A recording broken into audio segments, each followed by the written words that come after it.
terus.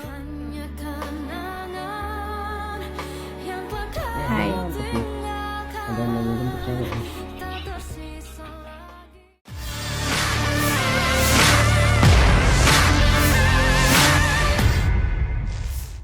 Perselingkuhan yang diduga terjadi antara Ayus dan Nisa Sabian sampai saat ini masih menjadi pertanyaan.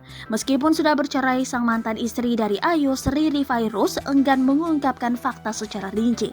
Namun baru-baru ini beredar video memperlihatkan kedekatan ketiganya.